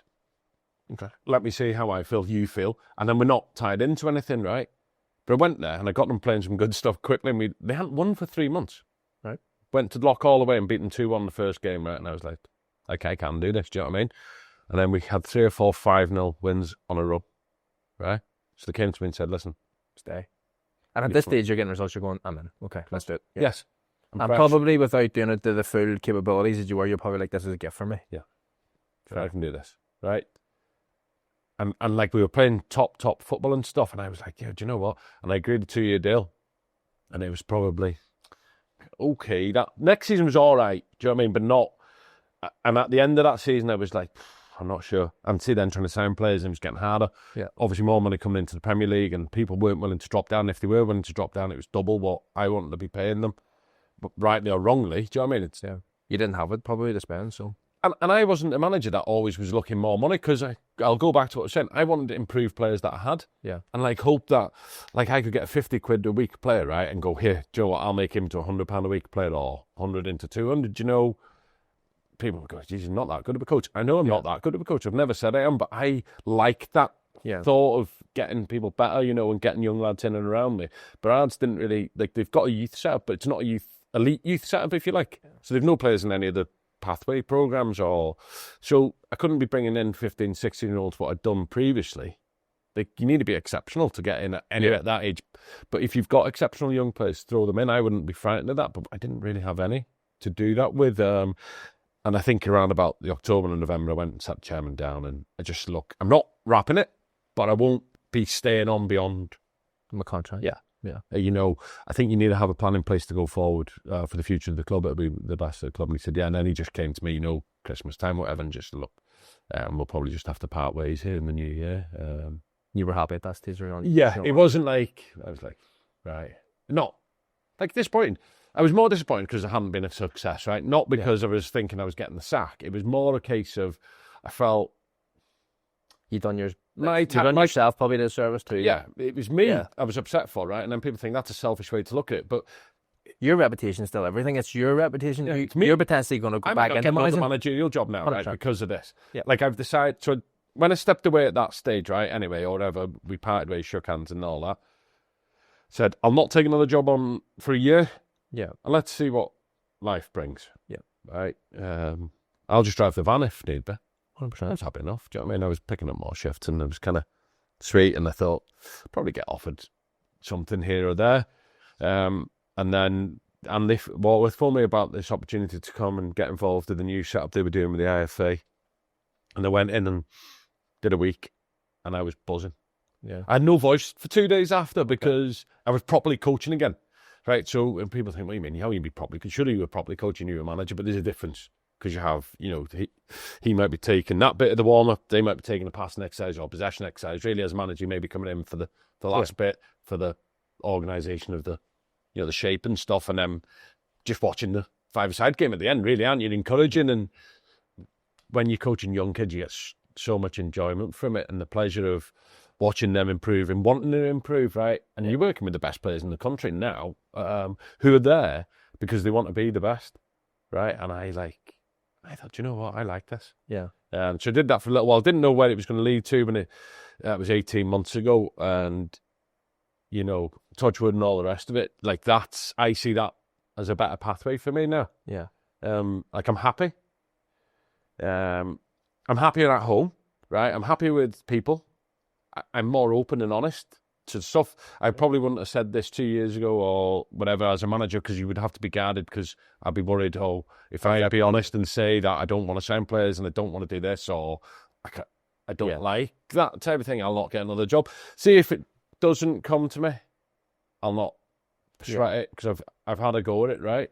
And I've tried, and you've been successful. A little bit, yeah. And you've like I would have been like promotions, and look, you can't take those things away from you. No, do you know what I mean? And well, do you know, I was with a fella on Saturday, right? And I don't want to say his name, but you know him, right? And I'll tell you off camera who it was. And he said to me, "Tippy, we're here now, and there's like hundreds of people, like all football people. We're at the All Ireland finals day, right? So scouts and managers and whatever, everybody kind of there." And he said, "Do you know the difference is that all these people here, right? And you've actually done it." And I was telling him that I was coming here, right? And I said, I'll probably, for the first time on thing, like admit that like I didn't achieve what I wanted to achieve in football, right? And I do have loads of regrets. Do you know what I mean? I did stupid things, made wrong decisions, went to the wrong clubs, right? And all this carry on. Like I say, I've not really probably opened up about before, but because it's you and you're a nice guy, I thought I'll give you mutual the love, right? You know what I mean? And he said to me, "Tubby, don't do those down." He said, all these people out here, right? They're all looking at you, and you've done what they all wanted to do. 500 league games in England, however many games, 200 like goals, you know, Irish League and whatever, managed, won stuff. And I said, "I know, but it's still not enough." But so then, obviously me saying, I know, but it wasn't enough, right? So I got in the car and whatever, I went home, went out. And I've thought about it, obviously it's 48 hours today. And I thought, do you know what? If I was 14, right, and somebody offered me the opportunity, you know, to do what I've done, would I be happy if said you'll be 44 sitting in 30 years' time? 45 in the month. Yeah, but if I was 14, I was still 30 years ago. Would you be happy with doing all of that? And I'd have probably said yes, right? But I wanted to play for Wales. I wanted to play for Liverpool. I wanted to play, you know, Champions League and all the rest of it. All right, that didn't come, but really, like, it's not been bad. Well, if you summarise your career compared to, as you say, most people's, let's be honest, so most people are never going to get to I should be happy. I should be happy, right? Like, and I am happy in life, but like, you know, there's always like all the time there'll be them doubts in my mind going, "Oh, if I'd have just done that, or I hadn't had that injury, or I hadn't chose that move, or I hadn't been a dick, or whatever." Yeah, you know, what way would it have went? Yeah. But do you know what? If you did all that and go there, you're probably not going to be here. You're probably not going to be sitting on the best podcast in the country. You're probably not going to be doing all these different things. Do you know what I mean? But at the same time, you're now in a job that you love. Yeah. You've only really went into it, but from your 28, you've realised that that's how you want to go in life. Yeah. You've now got to the stage where you're taking the best of kids that want to learn. You're able to give your opinion, show them what they should do, what they shouldn't do, and guide these kids. That's exactly what you've been talking about since you're 28. Yeah, and do you know the thing is, right? So going on the pitch, right? Like, I don't know if I'm a good coach or not, right? Probably. But you're in the position you are probably for the 20,000 people that watch this, or 50,000 go, "I've seen him, he's useless," right? Which is fine. And look, it's not for me to say I'm good or not, right? But I'm kind of, I must be doing okay. I'm a pro licensed coach and done, right? But sometimes, Johnny, right, it's not always about the best of technical advice that I can give, right? So when we were away in Spain there, a young kid, and he's brilliant, and I love him, and like I love all the kids, you know what I mean? But like some of the little things that I've spoke to you about that, I kind of spoke to him about, you know, saying, like, I was dead good at 14 and that, but did I always take the advice of the managers and the coaches on board? No, because I just thought I knew better. Yeah. Right? Which is fine, right? I'm not telling any kid they have to listen to me, but what I'm saying is don't look back in 30 years and go, "Jesus, should have." When Neil Warnock was telling me to run the channels, I was like, "Nah." But when I said nah, I was sitting on the bench. Yeah. So then I went through a period of just running the channels, and then I stopped scoring goals. Yeah. You need to find the happy medium, right? But you need a manager that's going to tell you that. Ronnie McFall was best for me when I came. He just said, "You're here to score goals, right? Let everybody else worry about everything else and get you in the middle of the goal post." And I was like, "Yeah, that'll do for me." Absolutely. And that's why I scored a lot of goals. Big Davey was a little bit different. Like, it's the expectation. You played under Davey. Like, first and foremost, it's hard work, isn't it? Mm-hmm. But I was like, yeah, first and foremost is goals. Yeah. And everybody will forget that, haven't run around. But then see if you don't run around, certainly at Windsor Park, both for Linfield, right? Jesus, that you'll be told about it. The boys are right. The boys weren't too happy. When obviously I finished off at Ballymena and I was scoring kind of most weeks. I've done okay, and I enjoyed playing on the spike and stuff. But you've got to put all of them experiences together, haven't you? And I'm hoping that even if a little bit of that can rub off on the kids, like I think I'm enthusiastic. Yeah. You know, I'm certainly enthusiastic on the training pitch. I still want to like smack them in the top corner and that. Go in on a Wednesday and take the strikers at the JD Academy, and you know, I love doing the demos. Like 100%. Like kicking the ball in the goal is no better feeling, right? No. The problem is you have to run around on like. Somebody says to me, "No, you could still play now." Well, I couldn't, could I? Because number one, I need a knee replacement. Right, this knee is absolutely walking football. Yeah, I mean, I couldn't even do that. I went and played a charity game not too long ago. I pulled my hamstring after 7 minutes trying to back heel it. What are you doing? Like, you know, just wrap it up.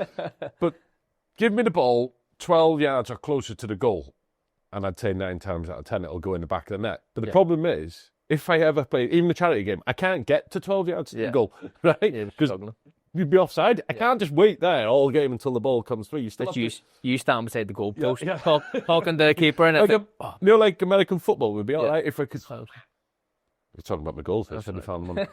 Said nothing. Yeah, that would be the crack. But still being able to demo that to the kids, still, you know, you're sticking the top corner, and you laugh and joke, and well, I do anyway, because I think that's the better way for my personality. I know I'm making it look easy there, boys, but it's not as easy as that for everybody, you know. Kids thrive off that. The fact that you've been there and you've done it, I don't think some of them even knew I played. Genuinely, right? And like, we were away, and then I said something, and then one of them said, "Did you used to play football?" And I was like raging, do you know what I mean? Like thinking, I'm like properly failing, you know what I mean? Yeah, this old picture of you. You all have YouTube, kids. No, but like these ones probably don't know, and I was finding that more like even as a manager, you know, like at the beginning I was maybe signing boys that knew me, and like so they had that respect, but then you're having to bring players in that you don't, you know, just see you as a manager then. Like, have we got a couple of minutes where I tell a funny story about players that know, right? So as Portadown, Warrenpoint manager Lorcan Ford had brought in. Okay. Right, at this stage, we were in the Premier League, right? So we'd won championship.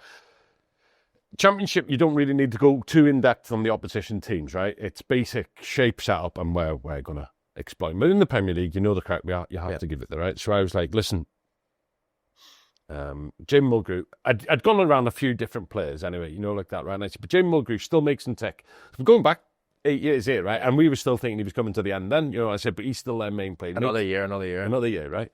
But he makes them tick. And he's, you know, we've got to really get on him. And I can say, so basically what I'd play 4-2-3-1, right? Left, right, middle. But I would have 3 number 10s. I'd want them swarming the deepest midfielder, right? Yeah. So if the ball went there, obviously that left winger went and pressed the right back, and then the 2 others screened the 2 6s, right? Lorcan, you need to be on him. I said, you'll get away from him because similar size and stuff. I said, he'll not expect you coming at him from the backside. Went on then. Roy Carroll, obviously, in goal. Coming towards the end, but he still dominates him. He dictates it, but I still think we can maybe get things. You know, as you do, right? So we've gone out. Next thing I hear, you're all laughing. So, I'm back in. What's up? Lorcan doesn't know who Jamie Mulgrew is. And we asked, who position does Roy Carroll play? So I was like, you know, he was a kid, you know, 16, 17, whatever, and he went and signed for Linfield the year after anyway, right? But you're just thinking then, maybe football isn't everything to these young boys, you know, they're not dedicated to the whole, like, the cause. I don't know what you were like there. You know, on a Friday night, I'd have been like going, and certainly in this day and age, the internet, and I'd send through, you know, the match reports and different things, right? Some of them clearly didn't read it or whatever. Yeah.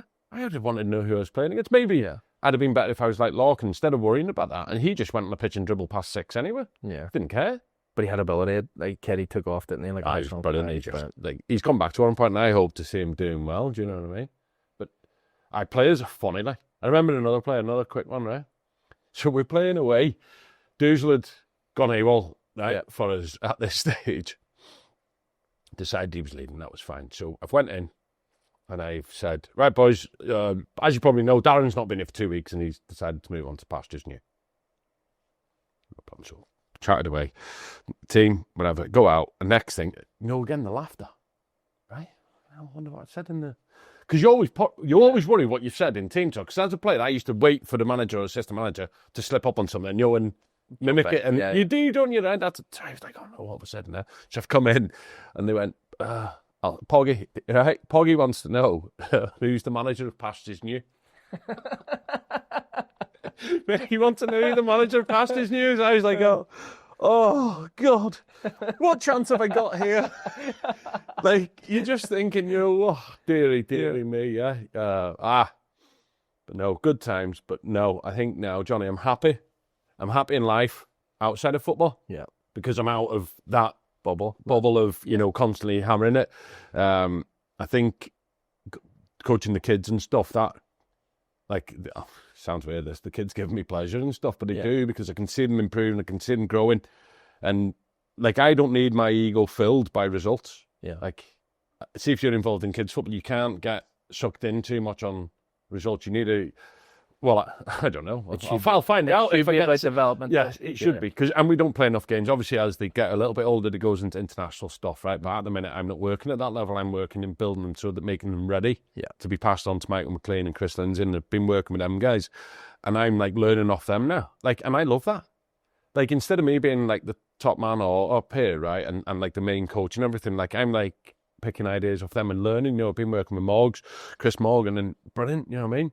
Learning off different coaches at like levels that, where probably people are looking at me and thinking, the level I've been at, I should be the one like front and centre. I'm not bothered. Yeah. And like, that's not a lack of ambition. That's just the recognition of where I'm at and what suits me. I'm happy. Yeah. Look, and if people come to me and ask me for advice or ask me for coaching sessions or what did I do and why did I do it, like, I've no problem telling them that. Yeah. You know what I mean? But I don't feel like I need to show off and people need to know what I'm doing. Yeah. Because there was a little bit of that when I went into management. It's still like wanting to be in the limelight a wee bit. Mm-hmm. Keeping yourself relevant, and it's all about me. Do you know what I'm saying? Yeah. Like, that's why I got a podcast. Yeah, 100%. Yeah, I should have thought of that. Shouldn't I? Instead of putting myself through the stress of being a manager, I should have took the podcast on 7 years ago. My career's done, but I'm not going anywhere. But it is... I suppose there is that, because when you finish playing, like, you've jumped straight into this, but I didn't know anything else. Yeah. And obviously being a manager was, for me, the next step. Maybe I should have just went into the youth coaching, but I've learned so much. Yeah. And I've learned so much about myself as well. But it's going to help you going forward. Like, you kind of went forward to come back. Yeah. And then everything that you've experienced, you'll be able to relate to them kids and go, this is what I done as a player, this is what I done as a coach, and then this is what I've done as a manager. It's probably no better. Don't do any of it.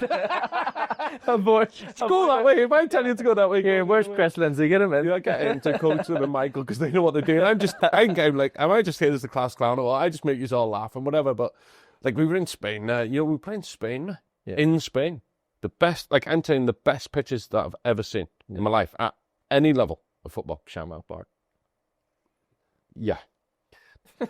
There's photos of it, right? And I put it on my Instagram. People are texting me asking me, is it like 4G and stuff? Yeah. 3G. Fake. Mate, that's just like a carpet. The sprinklers on the training pitches. In like Spain, they've the hotel complex and stuff. And I was like, hey, the boys need to get in the pool there for a warm down. It's like 30 degrees, right? I wanted to get there and top up the tan, obviously. And I was like, I'll take them, no problems. Yeah. Wall pack. I was racing them up and down the slides, obviously. Right. And told them if anybody got told off with the lifeguard, that was it. Yeah. I mean, there's no fun for the rest of the week type of thing, right?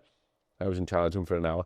And I went down the thing before the lifeguard told me, and she was blowing the whistle at me. I got threw out. The kids were, I was like, oh no. I'm sitting at the side like that, reading my book with the sunglasses on, because the kids, I'd ruined the session for them. But it was a brilliant experience for them and a brilliant experience for me. Good. Happy. Keeps me happy. Good, mate. Well, you look happy. And I feel happy, yeah. You've made me happy for you coming on. Yeah. And it's been a pleasure, mate. I would keep going, but I feel like we've ended it in such a positive. You probably don't need to continue. It'll be all bad and sad stories after that, me being old depression. And I'll get them Kleenex out. And we won't need them now, yeah. This is great. This is like 2 out of 2 that I haven't cried at. This is fantastic. See, that's the one there's been one that's not come on the TV on the YouTube, because if Aaron watches this, fair play to him, because I have no sympathy, right? So fair enough. I mean, that's a bad trait of mine, right? Because I've seen drugs cause so much damage to people, and I honestly don't have sympathy for people that get involved in it, because it's your choice, right? But the fact that he's turned it round, I do, and I want to say to him, fair play to you, do you know what I mean? Because Like, I am like that. I hate Yeah. anything to do with drugs and stuff. So, but like I'm allowed to. Incredible story for someone. Unbelievable. back Fair in the play day. to him, because he was obviously in a bad place. And He was. I understand that happens to people, but anyway, don't He's matter. still him, which is the good thing. He's It's just- bonkers. Like, yeah, but he was really, really good. I really enjoyed it. And I've enjoyed all your series, and you're doing rightly. I never thought it'd be in you, to be honest. No, I've got the face for it now, to be honest. But Yeah, that's why I listen. No, I don't watch on YouTube. Just I can't be looking at somebody better looking than me, can I? oh God, well listen, mate. Thank you very Top much for man. coming on. Thank you. I look forward to spending a wee bit more time here. Hopefully, you've decided to take me to Spain with you a couple of times a year, and that'll be. Well, where do I fantastic, go? 'cause I'm going to Egypt could- next Wednesday. I could top up a town, but So yeah, Egypt next week. That's my next trip, and I have nothing else booked then. Well, November and then March. good So, yeah. in a new way. But listen, thank you. Hugs only, mate. So Hugs only is right. Yeah. thank you very much for coming on. Brilliant, mate. Thank Thank you you very much. Well done. Thank you. And keep working hard. We shall. We shall. Yep. Join us next week on the On the Spot Football Podcast. You'll just have to wait and see who this one is, but there'll be a few teasers throughout the week. See you soon.